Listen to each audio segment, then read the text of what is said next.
Today, a federal judge said that President Donald Trump violated his order that lifted a blanket freeze on federal spending and again directed the administration to release the funds. That as top prosecutors in nearly half the country just won a temporary legal victory, restoring medical research funding stripped late last week.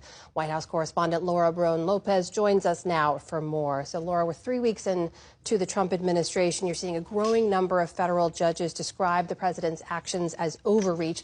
What more did federal judges say about Mr. Trump's attempts to freeze some of those federal funds? So on that sweeping freeze of federal funding, District Judge John McConnell said in a ruling today that the Trump administration's continued freeze of those funds, quote, violate the plain text of an order that he previously issued, saying that they needed to stop and that they needed to release all of those funds. And Judge McConnell called Trump's actions, quote, likely unconstitutional, and said that the freeze continues to, quote, cause irreparable harm to much of the country. Now, he didn't hold any government officials in contempt, criminal contempt, but hinted that he might in the future if they violate this order. And he specifically ordered the administration to stop freezing money for the infrastructure law, for the Inflation Reduction Act, those are Biden-era laws, as well as said that that the administration needed to release funding for the National Institutes of Health. So the big question here, Amna, is does the Trump administration comply with this judge's order? I asked the White House. They didn't answer that question.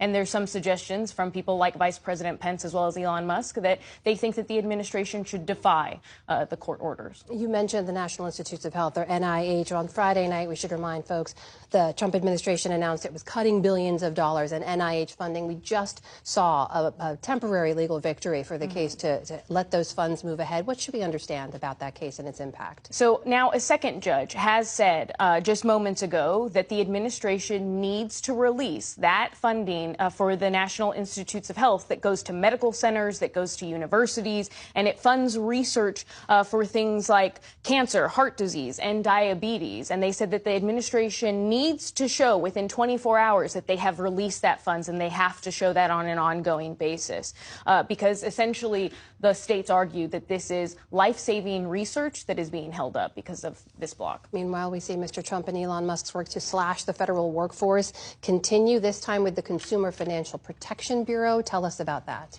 That's right. Russ Vought, who is the head of the budget office for the Trump administration, but also the acting director of the CFPB, that consumer watchdog group, he ordered that all CFPB staff stop working, don't come into the office. This is something that Project 2025 wanted to do. They wanted to eliminate the entire agency. But like the USAID agency for international development,